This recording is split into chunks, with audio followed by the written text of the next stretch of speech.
Even though the Seahawks just signed Sam Darnold in free agency, the team is still taking a close look at one of the most polarizing quarterback prospects in this year's draft class. I'm going to be breaking it all down here on our Wednesday edition of Locked On Seahawks.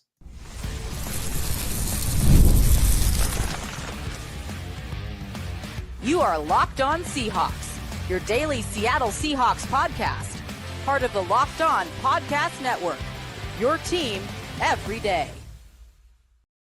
Greetings, 12. This is Corbin Smith, host of the Locked On Seahawks podcast, your daily Seahawks podcast, part of the Locked On Podcast Network, your team every day. A special thanks to all the 12s who are listening in, whether you're in Salem, Oregon, or Tampa, Florida. Greatly appreciate each and every one of you for tuning in and making Locked On Seahawks your first listen 5 days a week. We are going to be at 2 weeks away from the 2025 NFL Draft. This time tomorrow, we are closing in on the festivities in Green Bay, and the Seahawks are starting to put a bow on their official 30 visits. We're going to dive into a number of prospects that have been reported to have visited the Seahawks, either already have or will in the upcoming future, including one of the most polarizing quarterback prospects in this year's class. Without further ado, let's get to it. Now for your lead story here on our Wednesday edition of Locked On Seahawks.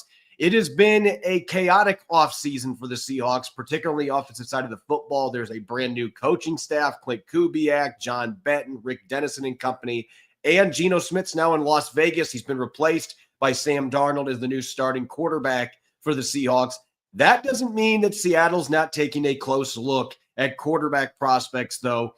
During the pre-draft process, they already had a top 30 visit with Tyler Shuck of Louisville. And then today announced by Jordan Schultz, NFL insider, that Jalen Milroe, the uber athletic Alabama quarterback, has a visit slated for later this week at the VMAC. Now, as I've said, I don't know that there's a more polarizing prospect in this entire draft than Jalen Milroe, because when you look at the production, at least 2 years ago, had over 20 passing touchdowns, averaged 10 yards per attempt. He was sixth in Heisman balloting in 2023 in his first full season as a starter.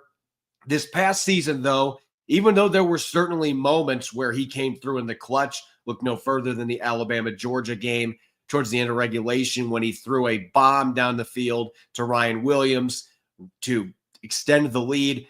The guy has all of the physical tools that you are looking for. He's got a cannon for an arm. He ran in the 4.3s in his 40-yard dash at Alabama's Pro Day. So he is just absolutely an electric athlete. The issue is you've got to look beyond the tools. And obviously there have been players, a few guys with this type of athleticism that have come out over the years in the NFL. This is a pretty rare skill set. For those that are going to bring up Lamar Jackson, and this is just based on my observations on tape, I don't see a guy that's near as polished in terms of being able to read defenses. The short to intermediate accuracy is not where Lamar Jackson was at this stage coming into the NFL. And yeah, Jackson ended up falling to the end of the first round for the Ravens, traded back in to get him. But he was a Heisman Trophy winner. He had a higher accuracy rate, and he had similar arm talent, was just as an electric of an athlete running the football as Jalen Milroe brings to the equation. But Milroe had 16 passing touchdowns and 11 interceptions last year. He saw his interceptions jump. His touchdowns went down. You saw issues at the Senior Bowl that really were just building off what really was the second half of this year, where it just seemed like his accuracy on short to intermediate passes just kind of betrayed him. And he missed on several throws that you have got to be able to hit on as an NFL quarterback in Mobile. But there still were those tantalizing plays where he was able to get the ball downfield. You get to see the electric athleticism escaping the pocket, the designed runs. He's got size, considered to be a highly intelligent quarterback as well. They loved him in Tuscaloosa. He was a leader in the locker room. There's a lot of positives when you're talking about Jalen Milroe. But I think when you're looking at him right now, and this is why the Seahawks could make sense compared to a lot of other teams that may be exploring this possibility.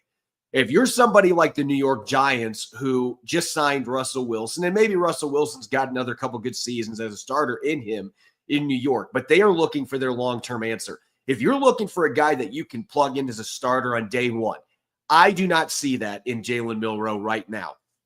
To me, he is one of those prospects that is a very low floor and an incredibly high ceiling. There's a very large variance here with what kind of NFL player that you could have in Jalen Milroe. And I am not always an advocate for a guy staying on the sidelines. And most teams these days, they don't do that. They put their quarterbacks out there on the field and they let them take their lumps.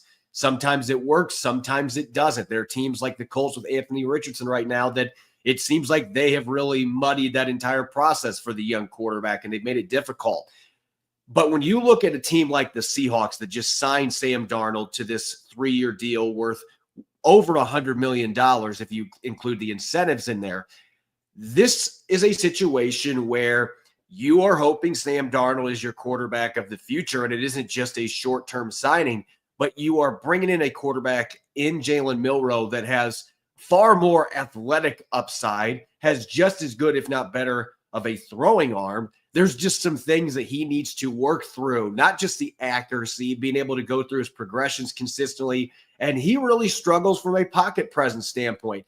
That is something quarterbacks can improve upon, because Geno Smith, when he was with the Jets early in his career, that was one of the biggest weak points in his game.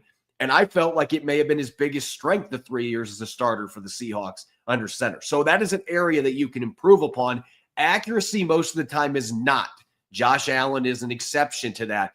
Maybe Jalen Milroe is a player who you can bring in, you can tone things down so that he's able to be more consistent throwing the football, particularly in the short to intermediate game. But I have some reservations about him being able to play as a starting quarterback in the next year or two. If he's properly developed, however, and this is why I have a 4th-round grade on him, if he's properly developed and you put him in a scheme that accentuates his strengths, where there's some downfield throws, you make life a little easier for him with your reads, at least early on in his time playing the quarterback position. You get him out on the move, you mix in your bootlegs, design runs, take advantage of, he had 20 rushing touchdowns last season, just last year alone. So the running talent is undeniable. There's no question about it. I've got a 4th-round grade on this point, though, because the issues throwing the football, reading coverage, like those are things you can't overcome or negate in the National Football League and be a long-term starter. You just can't. And there have been flash-in-the-pan type guys that have been able to come in and be electric for a few games. But if you can't be a steady pocket presence and be able to feel that pressure around you, if you can't go from one progression to the next and be patient in the pocket, and if you are not able to complete 5 to 10 yard throws consistently with accuracy and throw guys open, if you can't do those things, you're not going to last in the National Football League. And those are all red flags that I have on my scouting report right now for Jalen Milroe. So we shall see what ends up happening with this kid. I do think that the Seahawks, of the teams that have been linked to him, and I think the Raiders would be an interesting spot for him, with Geno Smith being their starter for at least the next couple years, and allow this kid to develop. But you got to make sure you get him the right coaching so that you can attack the areas that are clear deficiencies in his game. Do the Seahawks have the pieces in place to do that? Clint Kubiak's got a pretty good track record with quarterbacks. I would be interested to see if he would be somebody that Clint Kubiak could work with. That being said, Kubiak's looking for guys that are time-based. They can get the ball out of their hands. They're quick. They're accurate. There's a lot of things in Jalen Milroe's game right now that don't necessarily fit that. Now, the bootlegs and stuff, that's a big part of Clint Kubiak's offense. There are some things that jump out and you say, this would be a good fit. But from my perspective, if the Seahawks are going to go this route, and I think he's going to get picked earlier than this, but if I'm the Seahawks, to me, it would be those 2 third-round picks is about where I would draw the line at. Now, if you absolutely think he's not getting there and you are sold that, hey, we have the staff that can make this work, and you want to pick him with one of those second-round picks, then you can go ahead and do that. And from an upside standpoint, I would understand it. I just think that this is really a boom or bust situation just because of the type of player we're talking about, his strengths versus weaknesses right now. Again, I don't know there's a player in this draft that has more variance in terms of what he could become at the NFL level. If you're able to get the accuracy and the progression stuff cleaned up with his physical tools and his smarts, he could be an all-pro caliber quarterback. I also could see this being a case where this ends up being a player who, aside from being able to come in as the spot starter, you're not going to be able to have the consistency in the areas you need for him to be a starter. So it's a very wide gap. But because of the athletic tools, I understand why the Seahawks are taking a look at him. And I'm not going to sit here and say it's impossible this kid could become a really good starting quarterback, because the tools, there's a lot of physical traits there. And if he's coached up, then maybe it ends up happening. But I see enough things on film right now that I'm hesitant to say that I expect something like that's going to happen. And to me, he's a mid-round quarterback in this year's draft class. When we come back, I'm going to continue diving into Seattle's reported official visits. Jalen Milroe, just one of 10 players that has reportedly met with the Seahawks at the VMAC or is going to meet with them in the near future. I'm going to get to the other 9, including the most recent announcements, 3 of them announced today. I'm going to get to that coming up next year on our Wednesday edition of Locked On Seahawks. The NBA playoffs are almost here, and FanDuel is giving new customers an incredible way to get in on the action right now. When you join FanDuel and place your first $5 bet, you'll get $250 in bonus bets if your bet wins. I love how FanDuel makes betting so easy, whether it's picking my favorite team or diving into player props. My Golden State Warriors have been red hot heading towards the postseason, whether I'm looking at Steph Curry three-pointers or steals or assists. FanDuel has so many different ways to bet on your favorite player props for your favorite team. Plus, after the game tips off, you can even combine live prop bets into a same-game parlay for a chance to win big. Don't miss out. Head to FanDuel.com today and claim your $250 in bonus bets. Welcome back to the Wednesday edition of Locked On Seahawks. I'm your host, Corbin Smith. A special thanks to each and every one of the 12s listening in, and thank you, as always, for making Locked On Seahawks your first listen 5 days a week. We greatly appreciated it. Jalen Milroe of Alabama, the quarterback, former Heisman, not finalist, but he was 6th in balloting, but was not one of the top 3 in 2023 balloting. He was one of only 3 prospects that was announced today to have either visited the Seahawks or will be meeting with them, here in the near future. It's time to take a look at the updated official 30 visits. In the past, we've called it top 30. And listen, I kind of like it. People are throwing that word out because it's never your top 30 players on your draft board. That's not what it is. You have players that are going to be day 3 and priority free agents that are part of that cluster, day 2 players. You're looking at guys that you think you have a chance to be able to draft at some point in the draft. If you just had all first rounders, then that would leave you on the outside looking into those later rounds. But as far as these official 30 visits go, Jalen Milroe just one of the 10. And looking at this group right now, as I mentioned earlier, Milroe and Shuck from Louisville, those are the 2 quarterbacks so far that have been reported to have visited the VMAC or going to visit. In the case of Milroe, my understanding, it's going to be the end of this week that he is going to be in Seattle. And at the receiver position, Savion Williams, that was one of the first official 30s that was announced. And I've talked about him quite a bit on this show. And he really fascinates me because he's 6'4", over 200 pounds, but he's played running back. He's played receiver. He's played kick and punt returner. Has not been an elite receiver production-wise, but he's made some highlight reel grabs. You can give him the ball on jet sweeps. You can do a lot of fun stuff with him. And I've discussed this since Clint Kubiak was hired.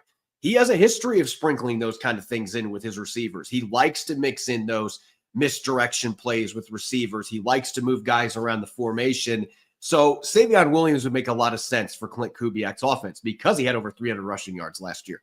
He's kind of like a Cordarrelle Patterson type that can be a running back if you want him to be. He can catch the football. You can dump it off to him and he can create after the catch, and he can return kicks and punts as an add-on. So he's certainly an intriguing player on this list. Let's get to the offensive line. There's been 3 offensive linemen to this point that have been linked to the Seahawks through official 30 visits. Chase Lunt from UConn, Bryce Cabeldue from Kansas, and Jared Wilson, that was the latest one announced today, the athletic center from Georgia. All 3 of these guys are at different points in the draft. I think Jared Wilson, you can make a really compelling argument. Even though he's only got 1 year of starting experience at Georgia, he had to wait his turn behind another future NFL player in Cedric Van Granger. But this is a guy that absolutely balled out this year in the games that he started. He missed 2 games with an injury, but he was healthy the rest of the season, didn't give up a sack, just 6 pressures. He's extremely athletic, and he showcased that at the combine. 4.84 40-yard dash. That is blazing fast for a guy that weighs 310 pounds. Now, he needs to add some mass to his body, I think, to be able to be successful in the NFL. I don't know if he's going to be ready to jump right into the starting lineup, but if there's a team or a system where he could, it would be in Seattle in this zone-centric scheme where there's a lot of blocking on the move, which is a major strength in Wilson's game. So I think you can make the argument he's the best center, not a great center class, but he is the highest upside center in this draft class. So the Seahawks taking a close look at him. As for Chase Lund, it's interesting. He started 2 seasons next to Christian Haynes, who the Seahawks picked in the 3rd round last year in the draft. So those 2 guys immediately would have a rapport from all those snaps playing together in Storrs, Connecticut. And Lund at 6'7" and 300 plus pounds is a really athletic guy. He is another player that really excels in the zone blocking scheme. He's been a top-graded zone blocker from Pro Football Focus the last couple of years. He's smooth in pass protection. He can be overwhelmed by power. Again, another guy that feels like he needs to hit the weight room a little bit and get stronger. But from an athleticism standpoint, he tested well. This is a guy that really is a fluid mover on the field, and he can finish guys. He likes to get guys to the turf. To me, he is a early day 3 selection. So Wilson, I'd say day 2. Lund is an early day 3. Cabledew from Kansas has been a right tackle for the Jayhawks the last 3 years. He is going to be a guard in the National Football League, though. He does not have enough length, and I think he would have issues with speed in the National Football League level. But when you've watched the film on Cabledew, and this is a guy I didn't know a lot about until the reported visit, went and watched several Kansas games from the last couple years, another player that checks off the athleticism box, and he tested really well at the Big 12 Pro Day. You can see it on the field. Solid, not spectacular, but solid zone blocking numbers, grade-wise from Pro Football Focus. Pass protection, he has improved gradually every year he's been at the college level. I expected the guard spot that he would be better equipped for that, playing in more of a phone booth. To me, he is a late day 3 or undrafted priority free agent type. And again, you got to have some of those guys in your official 30 visits. But he's intriguing because you've got some of those athletic tools that you want, and you can maybe mold him into at least a swing guard on your offensive line.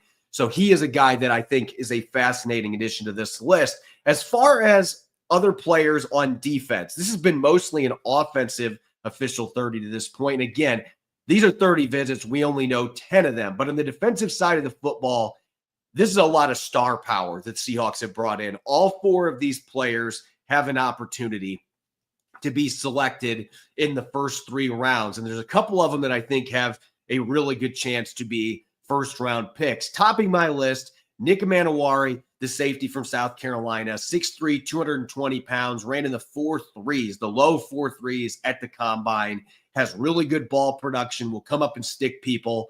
He's actually worked with Cam Chancellor's former coach. They're different style players. This guy is not quite the thumper that Chancellor was. You're not going to be playing him up and having him knock tackles over in the backfield, but he can come up and make hits. He can defend the run. He's got some blitzing ability, and he had 2 pick-6s last year for the Gamecocks. So this is a guy that has playmaking ability with the football in his hands. He's an electric athlete that I expect is going to go in the first 15 to 20 picks in this draft. So Seattle, 18, that might be their wheelhouse. You put him with Julian Love and Kobe Bryant. They're going to run a lot of 3 safety looks. It makes sense. Siobhan Revel Jr. from East Carolina probably would have been a top 20 pick, and he still might be, depending on medicals. He missed most of last season with a torn ACL that he suffered in practice. He had 2 interceptions in the first 3 games. Another guy that's 6'3", 200 pounds, long arms. In the Pete Carroll era, this would have been a home run selection for the Seahawks. And I still think when you look at his game, he's a press cover corner that can defend downfield. He's got the wheels to be able to catch up. If he loses initially, he can recover. He's got ball production. I think he still checks off a lot of the boxes that Mike McDonald's looking for, and he's a really good tackler as well. If Revel is healthy, and from my understanding, he is ahead of schedule returning from that knee reconstruction. If he is going to be ready for the start of the season, there may be some teams, including the Seahawks, that look at him at pick 18 as just one example and say, you know what? I'm taking the shot here because I believe he's going to be ready for the beginning of the season. Let's get this done. Let's draft this kid. And Seattle's got cornerback concerns after this year with Reek Woolen being a free agent in 2026. Devin Witherspoon's going to be going into the last year of his contract. Josh Jobe is a free agent. Revel's a player that would make some sense.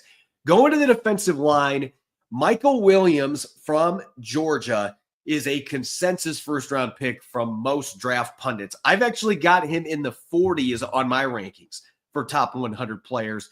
And one of the reasons I have him that low is because the production has not been there. He's had 26 pressures each of the last 2 seasons.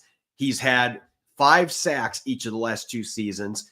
The numbers don't match the talent. When you turn to the film, you certainly see first-round talent at times in spurts. But he played through some injuries last year. We haven't seen him put it together. He's another one of those players that I think there's a relatively low floor if you can't develop him, but he also could have a very high ceiling because he's 6'6", he's 260 pounds, he's got long arms, he's got an explosive first step, at least on film.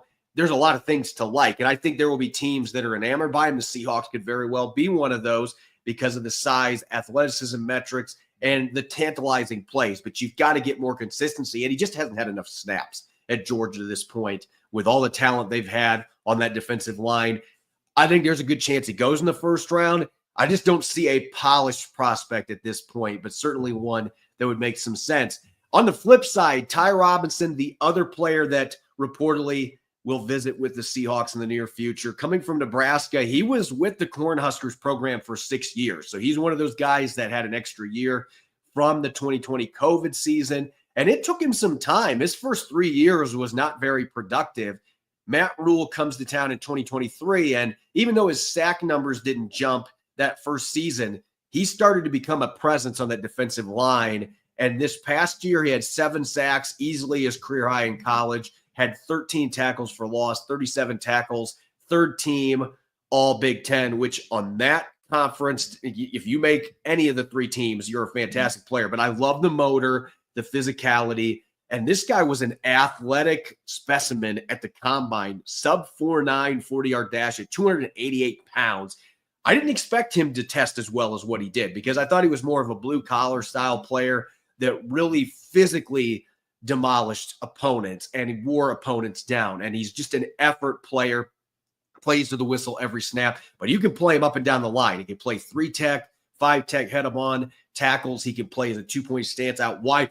Those are the kind of guys that Mike McDonald gravitates to on his defensive line. And when you add in the leadership, being a team captain, the effort, the relentless motor that this guy plays with, and the production he had this last season, he is a very Seahawky player, at least in Mike McDonald's system.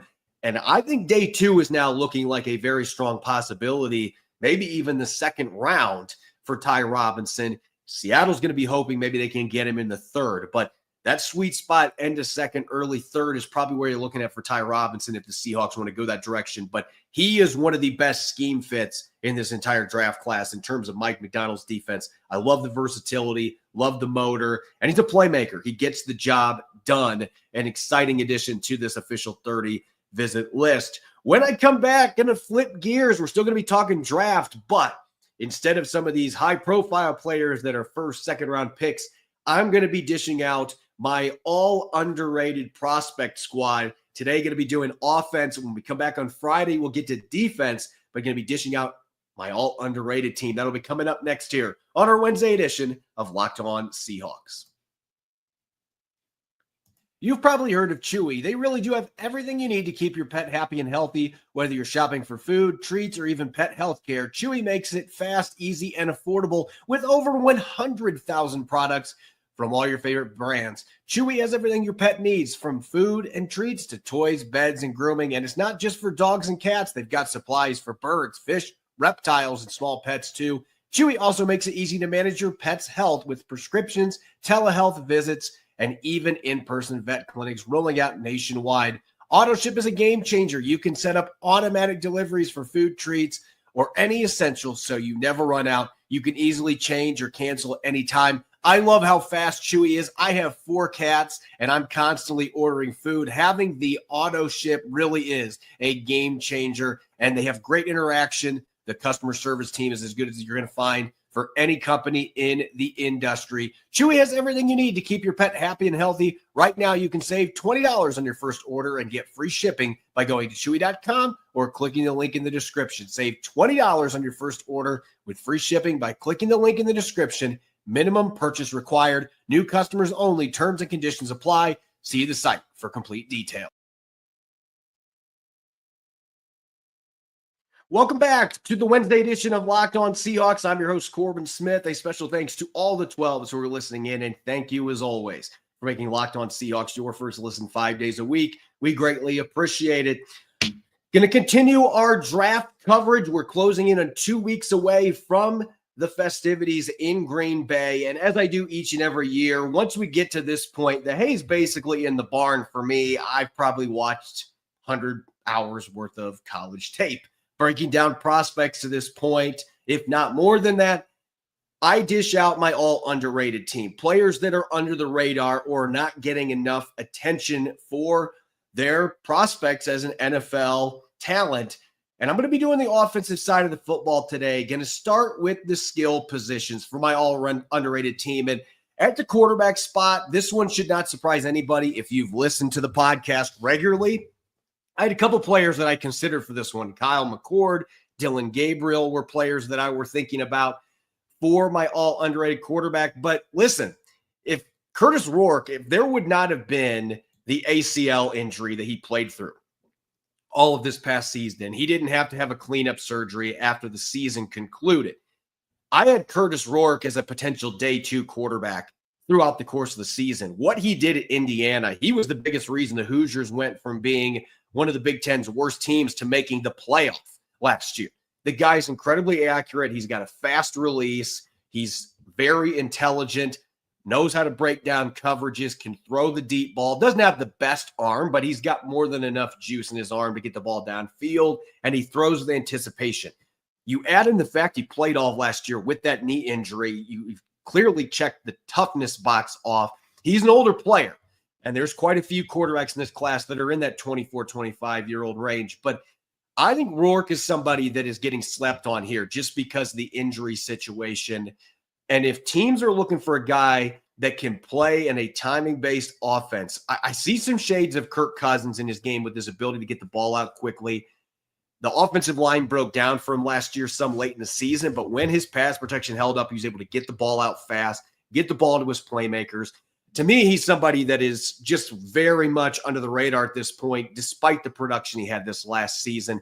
As for the backfield, at running back, this was actually the hardest one for me because this is such a deep running back class that you could make a compelling argument for 6 or 7 players to be the most underrated running back. But I'm going to go with a guy heralding from the Big 12, Devin Neal from Kansas. And if you watch the Jayhawks this past season, they did not meet expectations. They were a team going into the year that I had as a sleeper to make the college football playoff. They had some injuries. They were not consistent on the offensive side of the ball.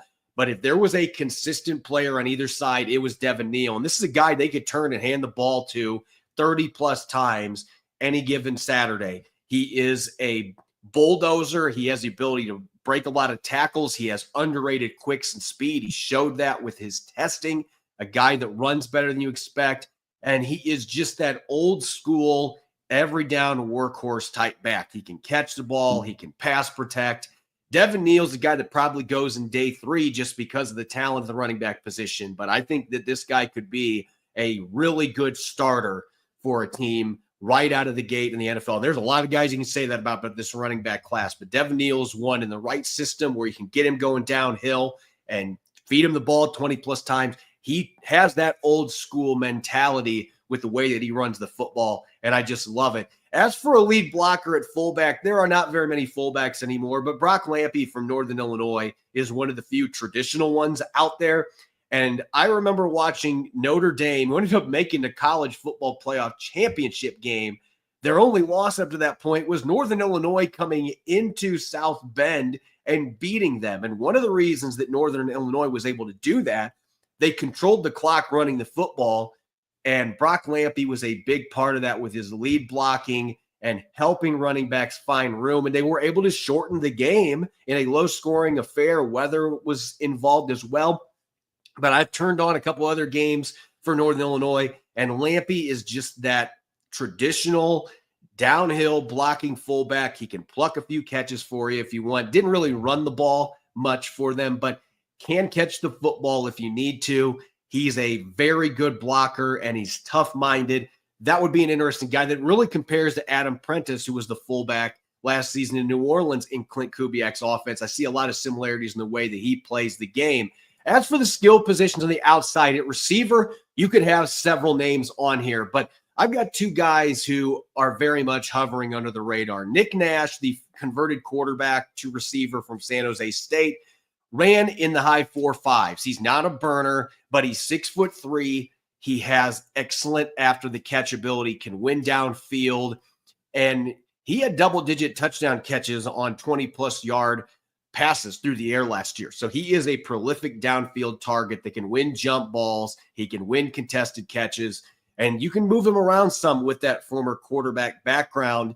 And at the other receiver spot, Ricky White from UNLV did not test near as well as I expected. In fact, he ran in the low 4.6s, which that is not what you see when you watch UNLV. I did not expect him to run in the 4.3s, but this is a guy that has the ability to win downfield. He's tough as nails to the middle of the field.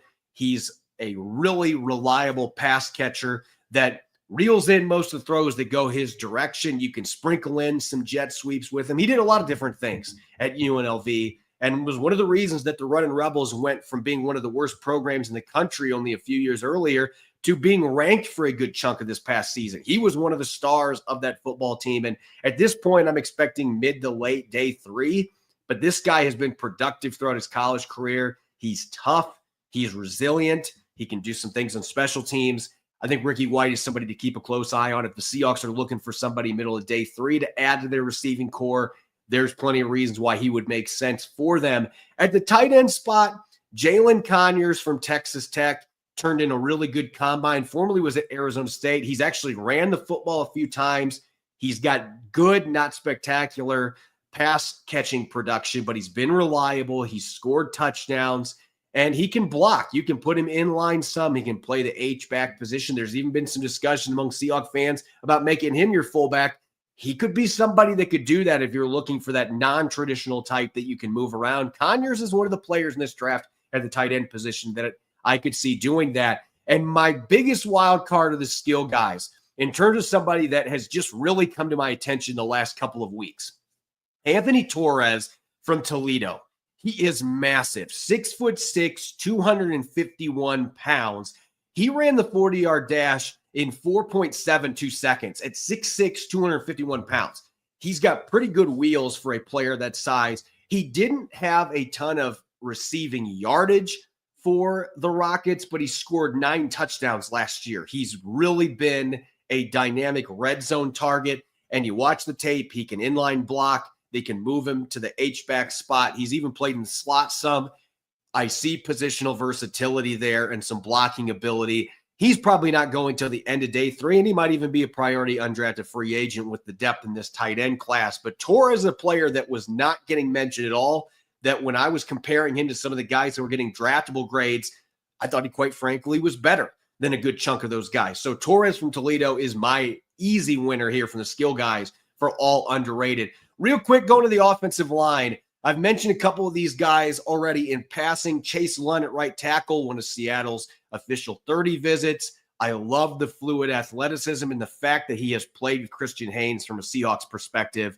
It would make a lot of sense early to mid day 3 to bring him on board. That would be a developmental tackle that maybe can start for you down the line. But there's a lot to like about him getting back with Christian Haynes.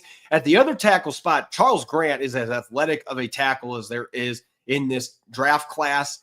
And he's actually pretty polished for a player coming from William and Mary, an FCS program. His hand placement has been the biggest issue. He's had problems with holds. He's going to have to clean that up going against NFL pass rushers, but he's got light feet. He's got surprising polish on his pass sets. As a zone blocker, the athleticism comes into play, and he can displace guys.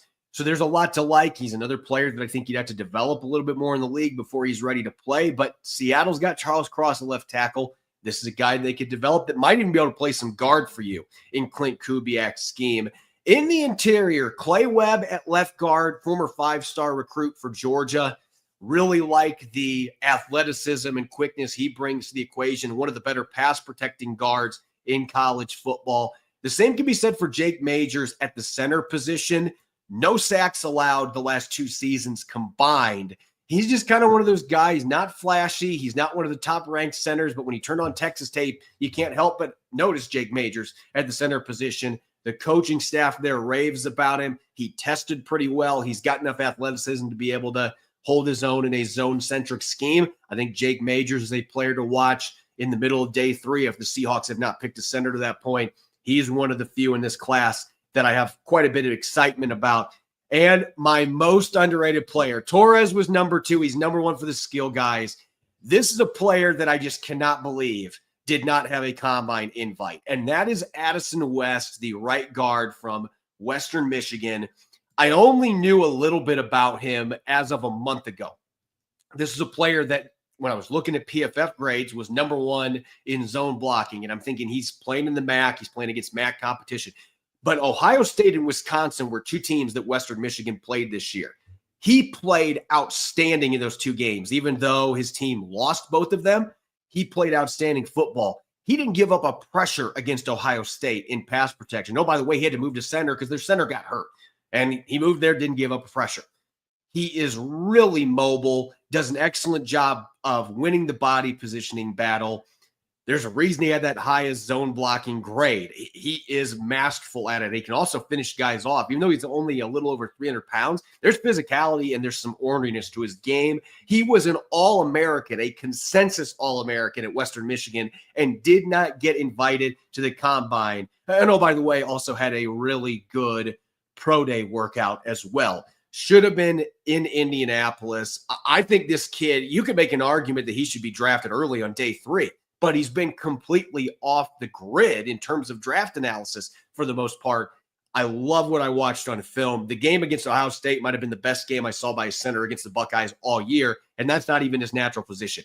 Addison West is a name to keep a very close eye on. Oh, by the way, he gave up 6 total pressures over the last 2 years of pass protection, so he can block as well.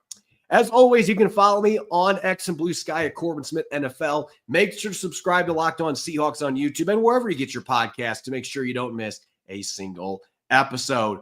When we come back tomorrow, I'll be rejoined by Rob Rang, and we are going to be dishing out our thoughts on this year's cornerback class, the first rounders, day 2 and day 3 gems. Make sure you're listening in and enjoy the rest of your Wednesday. Go Hawks.